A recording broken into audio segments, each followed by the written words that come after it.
7 बज चुके हैं और समय हो गया है मध्य प्रदेश की बड़ी खबरों का। तो चलिए 24 मिनट में जानेंगे कि मध्य प्रदेश में आज क्या हुआ। नमस्कार, आपके साथ इस वक्त मैं हूं रश्क गौरी। आज बात होगी भावना हत्याकांड के आरोपियों की, साथ ही जानेंगे ग्वालियर की दिल दहला देने वाली वारदात की और पड़ताल जस्टिस यशवंत वर्मा के घर से जले हुए कैशकांड की। आज जो आंच है वो कैसे आखिर जबलपुर हाई कोर्ट में सुनाई दी है, करेंगे पड़ताल।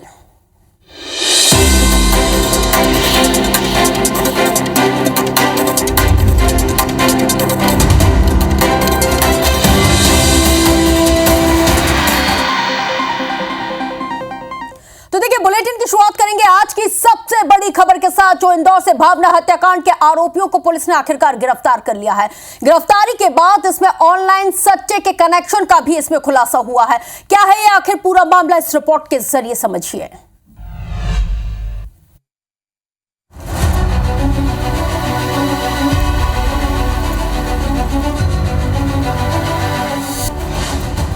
इंदौर में भावना हत्याकांड के आरोपियों को गिरफ्तार कर लिया गया है। पुलिस ने आरोपी स्वास्तिका, आशु यादव और मुकुल को दिल्ली ग्वालियर बाईपास से पकड़ा है। आरोपी झांसी कानपुर होते हुए नेपाल भागने की फिराक में थे। आरोपियों को लेकर जो खुलासे हुए हैं वो चौंकाने वाले हैं। असल में पुलिस ने बताया था कि आरोपी ऑनलाइन सट्टा ऐप के जरिए सट्टा का संचालन करते थे। पुलिस तलाशी में आरोपियों के पास से 28 अलग अलग कंपनी के मोबाइल, लैपटॉप बरामद हुए। वहीं इनके पास से अलग अलग बैंक खातों के पासबुक समेत 50 से ज्यादा एटीएम कार्ड भी मिले हैं। तो ये लोग वापस लौट करके नेपाल भागने के प्रयास में थे। जब पुलिस ने इनको दिल्ली और ग्वालियर के बीच में बाईपास में इनको एम्बुश करके इनको पकड़ा है और इन तीनों व्यक्तियों को गिरफ्तार किया है, जिसमें तीनों के नाम है आशु यादव, उसका भाई है मुकुल यादव और एक महिला है जिसका नाम है स्वास्ति राय। इन तीनों को मुख्य आरोपी के रूप में गिरफ्तार किया गया है।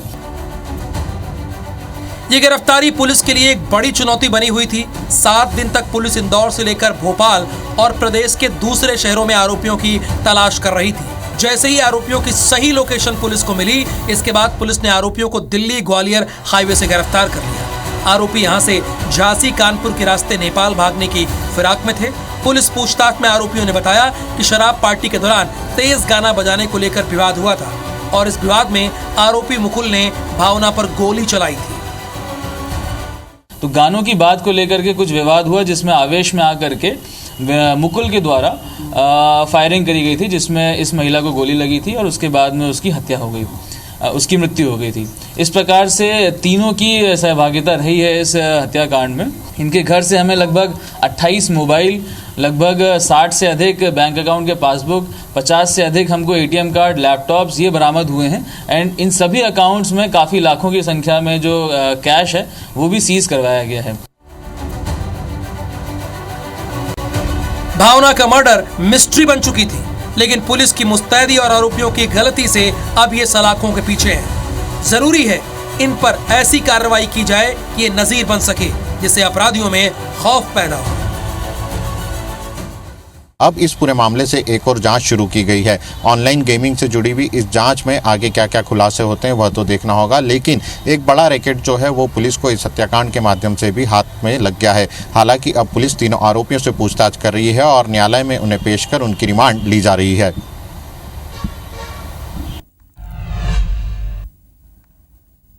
तो चलिए ग्राफिक्स के जरिए हम समझने की कोशिश करते हैं कि आखिर ये पूरा मामला क्या रहा था और कैसे कब कैसे हुआ था। तो देखिए, ग्राफिक्स के जरिए अब हम समझेंगे कि देखिए हत्या से लेकर गिरफ्तारी तक क्या हुआ। 21 मार्च को इंदौर के महालक्ष्मी अपार्टमेंट की ये पूरी वारदात है। तो वहीं हाउस पार्टी में तेज म्यूजिक बजाने को लेकर ये पूरा विवाद हुआ था। इसके साथ ही मैं आपको ये भी बता दूं कि लगातार जिस तरह से ये जो पूरा घटनाक्रम सामने आया है, उसमें मुकुल यादव ने भावना सिंह को गोली मारी थी, यानी कि ये वो मुकुल यादव है जिसने भावना सिंह को गोली मारी। तो वही गोली भावना के सिर में लगी, जिसकी वजह से वो गंभीर रूप से घायल हुई थी। और इसके साथ ही ये भी मैं आपको बता दूं कि ये जो आरोपी है वो रेंट की कार लेकर बॉम्बे हॉस्पिटल भावना को लेकर पहुंचे हुए थे। और इसी घटनाक्रम में जब वो अस्पताल ये रेंट की कार लेकर पहुंचे, तो वहां पर क्या होता है कि घायल भावना को अस्पताल में भर्ती कराकर वो मौके से भाग खड़े होते हैं। तो वहीं ये जब इसको भाग खड़े होते हैं, तो वहीं 21 मार्च की शाम को अस्पताल के सीसीटीवी फुटेज में ये आरोपी बाकायदा दिखाई देते हैं, कैद होते हैं। है जब जांच पड़ताल होती है और फ्लैट की चाबी इस हॉस्पिटल में छूट जाती है। पुलिस को इस बात की जानकारी मिलती है क्योंकि उसमें लिखा होता है इनके घर का पता और आरोपियों की पहचान इसी चाबी की वजह से उजागर होती है। तो आप अंदाजा लगाइए कि ये पूरा क्या घटनाक्रम था और हाउस पार्टी में जो विवाद हुआ और वो इस चाबी के जरिए ये जो घटनाक्रम है वो खुलता है कि आखिर ये आरोपी कौन थे, कैसे इन्होंने इस पूरी वारदात को अंजाम दिया। छोटी सी बात, छोटा सा विवाद और उसके बाद एक कत्ल। हालांकि आरोपियों का कहना है कि इंटेंशनली नहीं किया था। 22 मार्च को भावना का जो मुंह बोला भाई है वो सामने आता है।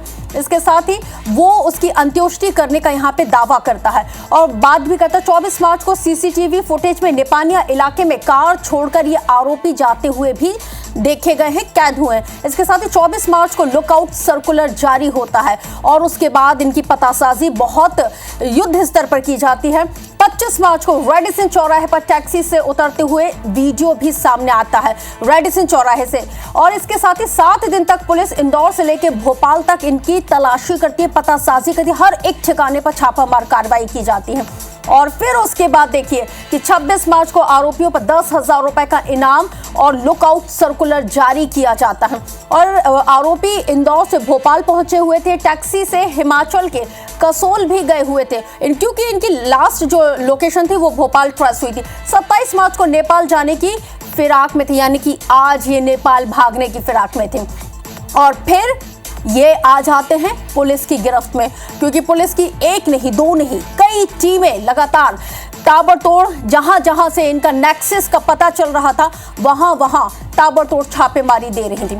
इसके साथ ही लगातार जब छापेमारी के बाद जब इनको गिरफ्त में लिया जाता है तो ये आरोपी पुलिस की गिरफ्त में आते हैं और भी चौंकाने वाले खुलासे होते। चलिए अब खबरों में हम आगे बढ़ेंगे, अब बात करेंगे देश में इनकम टैक्स देने वाले करोड़ों लोग हैं, ये तो आपको भी पता है और कुछ लोगों को इनकम टैक्स डिपार्टमेंट नोटिस भी देता है। लेकिन जरा सोचिए जिसने कभी आईटी रिटर्न ही फाइल ना किया हो, जिसकी इतनी आमदनी भी नहीं हो कि वो इनकम टैक्स जमा कर सके, लेकिन अचानक उसे इनकम टैक्स का नोटिस आए तो हड़कंप मचना तो लाजमी है। दमोह के पथरिया गांव से एक ऐसी ही खबर सामने आई जहां पर ठेला लगाने वाले युवक को इनकम टैक्स विभाग का नोटिस मिला। जब उसने इसे देखा तो बकायदा उसके होश फाख्ता हो गए। ये नोटिस हजारों या लाखों का नहीं था बल्कि पूरे 60 करोड़ रुपए का यह नोटिस था। इसमें यह भी लिखा था कि उसके नाम से दिल्ली में एक रोड निर्माण यानी कि रोड डेवलपमेंट की एक कंपनी भी चल रही है। नोटिस के बाद युवक के परिवार में हड़कंप मच गया जो लाजमी था। तो देखिए दिल्ली हाई कोर्ट के जस्टिस यशवंत वर्मा के घर से जला हुआ कैश मिलने के बाद से ही जांच शुरू हो गई, बहस शुरू हो गई और इससे शुरू हुई बहस की आंच अब मध्य प्रदेश हाई कोर्ट तक जा पहुंची है। जबलपुर हाई कोर्ट में एक वकील ने एक पूरे मामले पर बहस के दौरान जज पर न सिर्फ टिप्पणी की बल्कि इसे जस्टिस वर्मा के केस को भी इसमें जोड़ दिया। वकील पीसी पालीवाल ने अपने केस का नंबर न आने पर कोर्ट में विवादित टिप्पणियां कर दी। जज ने वकील की टिप्पणी को अदालत की अवमानना मानते हुए वकील पर कार्रवाई किए जाने के लिए चीफ जस्टिस को अपने ऑर्डर की कॉपी भी भिजवाई है। इधर कोर्ट में विवादित टिप्पणी करने वाले वकील पीसी पालीवाल अब भी अपनी टिप्पणियों पर कायम हैं। उनका कहना है कि वो वकालत भी छोड़ने के लिए तैयार हैं। क्या कुछ कहा है आइए सुन लेते हैं। मैंने कहा कि हम उनको भी बोलेंगे कि आगे चल के जो हाईकोर्ट जज बने उनका कम से कम देखो तो कंडक्ट भी तो पता लगाया करो। हमारा एक्शन हम सीजे साहब को बता चुके हैं कि हम इनसे त्रस्त हैं, हम वकालत नहीं करना चाहते। अब छोड़ देंगे, अब हम जनता के बीच जाएंगे, जनता के लिए लड़ेंगे।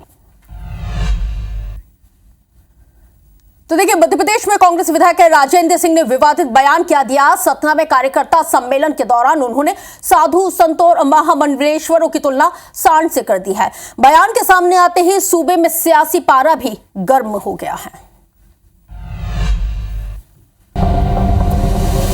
और ये सांड चल रहे हैं दूसरों का खेल। कांग्रेस विधायक और पूर्व मंत्री राजेंद्र सिंह के एक बयान ने मध्य प्रदेश की सियासत में भूचाल ला दिया। सतना में कार्यकर्ता सम्मेलन के दौरान राजेंद्र सिंह ने साधु संत और महामंडलेश्वर की तुलना सांड से कर दी। इन्होंने ये साधु सन्यासी जो हैं, बाबा बैरागी,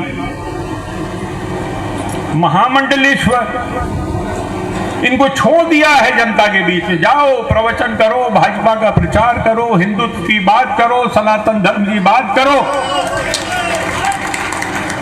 और ये सांड चर रहे हैं दूसरों का खेल। जाहिर बयान बीजेपी के विरोध में है। बीजेपी का पलटवार होना ही था।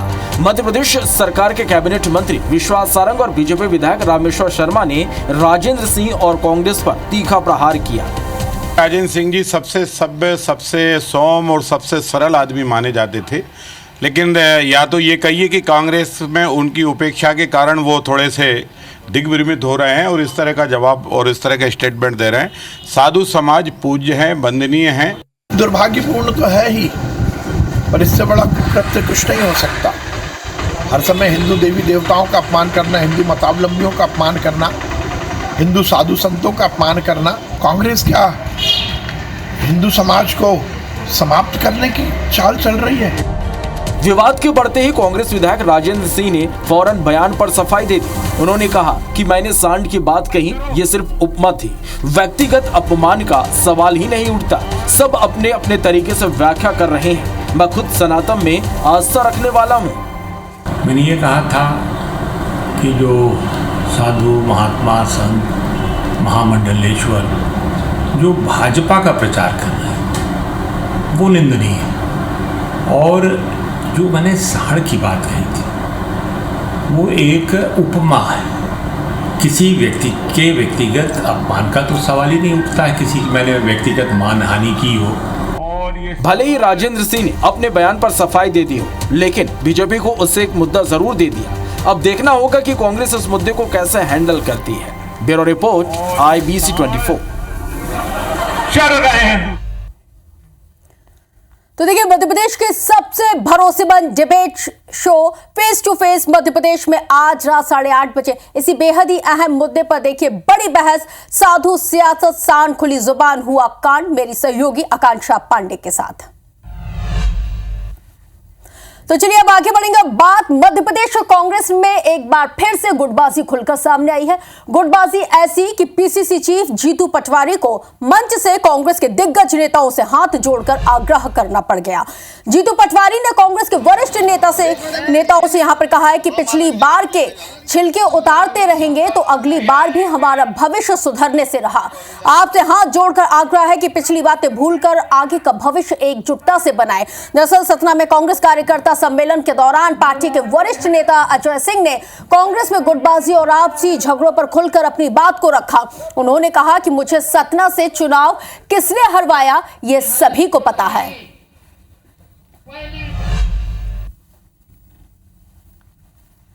बात तो ऊपर से चलत है, पहले मंच में बैठे जितने जने ही पंचे लड़ाई बंद कर दें तब जाए कि हम पंचे देख। जितने जने बैठे वो जाना थे कि को हमें चुनाव हरवाएं। पहली बार बहुत दिन बाद कौनो AICC के जनरल सेक्रेटरी हम दौड़ा की सतना जिला के नाम सुना थे तो इसमें बुखार आ जाए। पिछली बार के छिलके अगर हम निकालते रहे तो अगली बार भी हमारा भविष्य सुधर नहीं सकता। तो जो बीत गई, राहुल भैया मैं आग्रह करता हूँ आपसे, राजेंद्र सिंह जी, क्योंकि आपने मन से सार्वजनिक सारी बातें की और खुल के, सिद्धार्थ आपसे भी आग्रह है, आप सबसे जो सीनियर लोग मंच पे है, मेरा हाथ जोड़ के प्रार्थना है, पिछली बातें भूल के आगे का भविष्य एकजुटता से पार्टी आगे कांग्रेस पार्टी का भविष्य बनाना चाहिए। बात करेंगे मध्य प्रदेश के कई जिलों से आग की ताबड़तोड़ तस्वीरें सामने आई है। चलिए तस्वीरें दिखाते हैं अब आपको, जहां पर पहली तस्वीर बैतूल से है, जहां गेहूं की फसल में भीषण आग लगी। करीब 10 एकड़ की फसल आग लगने की वजह से पूरी तरह से तबाह हो गई। किसानों को भारी नुकसान हुआ है। वहीं दूसरी तस्वीर गुना में गेहूं की फसल में आग लगने की है। फसल और ट्रैक्टर जलकर पूरी तरह से यहाँ पे खाक हो गया। आग लगने के कारण अज्ञात बताए जाते हैं। तो इधर बुरहानपुर में 6 से ज्यादा घरों में शॉर्ट सर्किट की वजह से आग लग गई और फायर फाइटर की टीम ने कड़ी मशक्कत के बाद आग पर काबू पाया। जबकि हटा में गेहूं की खड़ी हुई फसल पर आग लगने के बाद किसानों ने आग पर बामुश्किल काबू पाया और यहां भी आग शॉर्ट सर्किट की वजह से लगने की आशंका जताई गई है। बात करें टीकमगढ़ की, जहां पर खेत में रखी हुई गेहूं की फसल में आग लगने से भारी नुकसान हुआ। घटना देहात थाना क्षेत्र की है और कटनी में 3 एकड़ गेहूं की खड़ी हुई फसल आग के हवाले होगी, जिस पर फायर फाइटर की टीम ने हालांकि आग पर काबू पा लिया। आग लगने का कारण यहां भी शॉर्ट सर्किट था। ये तस्वीरें इस वक्त आपके टेलीविजन स्क्रीन पर, 6 तस्वीरें अलग अलग जगह की, लेकिन इन 6 तस्वीरों में एक सबसे कॉमन बात यह है कि आग का कहर यहां पे जमकर देखने को मिला है।